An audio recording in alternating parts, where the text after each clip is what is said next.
Viagem na eletricidade.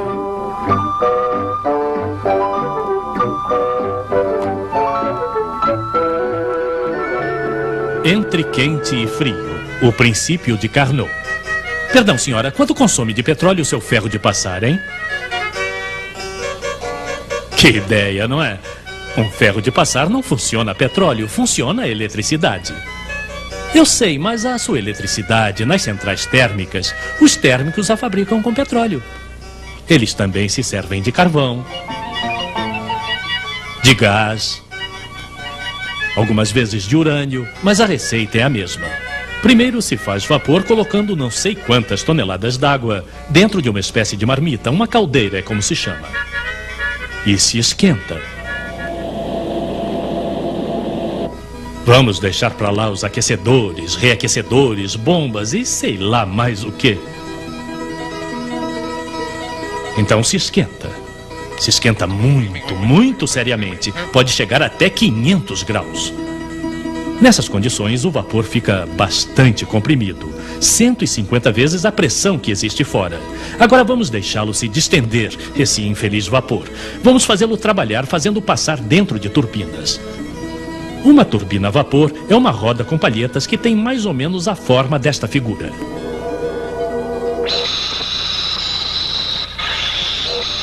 Então encontramos o nosso vapor na saída completamente distendido dentro de um segundo recipiente chamado condensador, onde naturalmente ele se condensa, como seu nome o indica. Ele volta ao estado líquido, se preferem. Nós a enviamos novamente para a caldeira para que trabalhe de novo. Caldeira, turbinas, condensador. Estão vendo? É simples. Ah, tínhamos esquecido o principal. As turbinas, claro, movimentam um alternador que produz eletricidade, etc. Mas isso não nos diz quanto de petróleo necessitamos para produzir 1 kWh de eletricidade. Pois bem, isso depende. Depende da máquina, de seu rendimento, para ser mais exato. Pois se a máquina tem um bom rendimento, ela precisa de uns 250 gramas de petróleo para sair 1 kWh de eletricidade. E se ela tem um mau rendimento, então aí é diferente. Mas perguntaria à senhora, o que é preciso para que a máquina tenha um bom rendimento, como o senhor diz?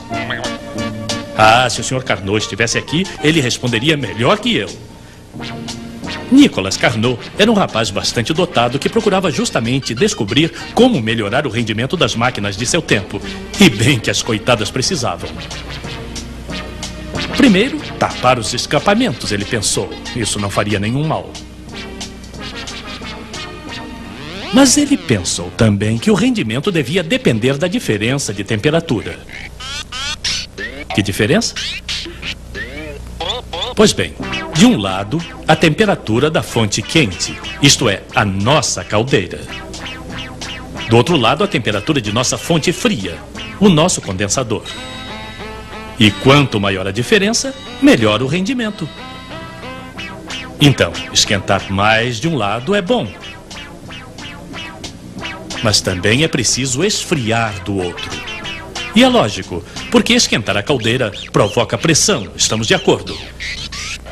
Esfriar o condensador, ao contrário, provoca depressão, vazio. E quanto maior a diferença de pressão, mais o vapor se distende, mais ele trabalha e melhor é o rendimento. Então o nosso térmico em sua central, que quer tirar o máximo de quilowatt-hora de seu petróleo, segue os conselhos do Sr. Carnot. Do lado fonte quente não se pode subir mais. Do lado fonte fria, então aí resfria-se o condensador muito vigorosamente com uma corrente d'água que necessita de uma quantidade enorme de canos. Mas muito vigorosamente quer dizer que é preciso fazer passar aí por dentro uns 25 metros cúbicos d'água por segundo. Isso não se encontra tão facilmente quanto um cavalo. Então não se espantem se as centrais térmicas forem instaladas de preferência na beira do mar ou dos rios. É para esfriar seu condensador, melhorar o rendimento e tirar o máximo de eletricidade de seu petróleo ou carvão.